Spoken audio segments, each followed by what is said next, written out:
Assalamualaikum warahmatullahi wabarakatuh. Bismillahirrahmanirrahim. Ikhwah fillah. Amanah artinya percaya. Seseorang bisa disebut amanah apabila perkataan dan perilakunya bisa dipercaya. Allah Subhanahu wa taala berfirman dalam Al-Qur'an surat Al-Ahzab ayat 72. A'udzu billahi minasyaitonir rajim. Inna aradna al-amanata 'ala as-samawati wal ard fa abayna an yahmilnaha fahamalaha al-insan innahu kana zaluman jahula. Shadaqallahul azim. Pada ayat ini Allah menjelaskan bahwa sesungguhnya kami memaparkan amanah pada langit dan bumi, namun mereka menolak amanah tersebut. Sementara manusia menerima amanah itu, sesungguhnya mereka aniaya dan bodoh. Demikian firman Allah. Para ulama membagi amanah pada 3 bagian. Yang pertama, bersikap amanah kepada Allah Subhanahu wa taala, yaitu mengerjakan kewajiban-kewajiban yang diperintahkan oleh Allah kepada kita, memberikan hak-hak Allah seperti mengerjakan sholat, puasa, dan lain sebagainya. Yang kedua, bersikap amanah kepada sesama manusia sesuai dengan profesinya masing-masing. Seorang ahli hukum bersikap amanah kepada kliennya dalam menentukan hukum dengan adil. Seorang dokter bersikap amanah dan profesional dalam mengobati pasiennya, berhati-hati tidak memberikan obat yang membahayakan pasien misalnya. Kemudian amanah yang ketiga adalah amanah kepada diri sendiri. Allah Subhanahu wa taala memberikan kepada kita anggota tubuh, mata, telinga, mulut, tangan, kaki. Semua itu digunakan sesuai dengan tujuan Allah menciptakannya.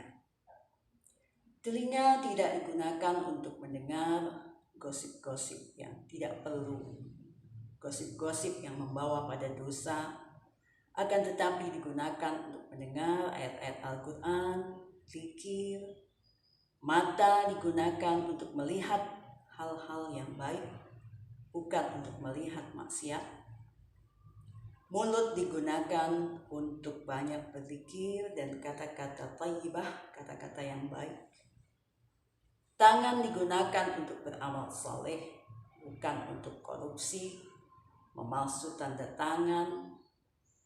Kaki digunakan untuk ke tempat-tempat yang diridhoi Allah Subhanahu wa taala, bukan dibawa ke tempat-tempat maksiat. Banyak sekali contoh-contoh yang bisa kita ambil, seperti pada zaman Khalifah Umar bin Abdul Aziz. Pada satu waktu, Khalifah Umar memanggil putranya ke ruang kerjanya. Lalu beliau mematikan lampu di ruangan tersebut. Putranya terheran-heran dan bertanya, "Wahai ayah, mengapa engkau matikan lampu?" Umar berkata, "Lampu ini dibayar dengan uang negara. Sementara yang akan kita bicarakan adalah masalah pribadi." Beliau memerintahkan seseorang untuk mengambil lampu yang lain. Dan beliau berkata kepada putranya, "Lampu ini aku beli dengan uang pribadi."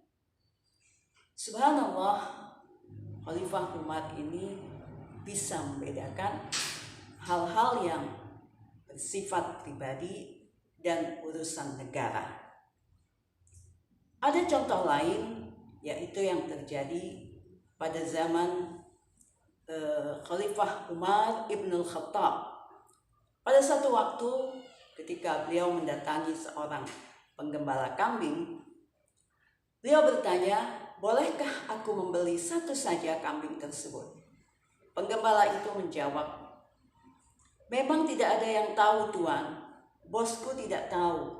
Akan tetapi Allah pasti tahu jika aku jual 1 ekor domba ini dengan diam-diam.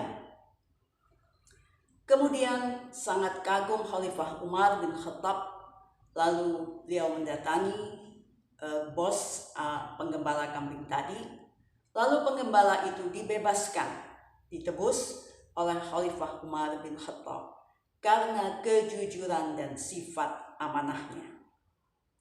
Masih banyak lagi contoh-contoh lain yang bisa kita jadikan teladan agar kita bisa menjadi orang yang amanah dalam kata-kata dan perilaku kita sehari-hari.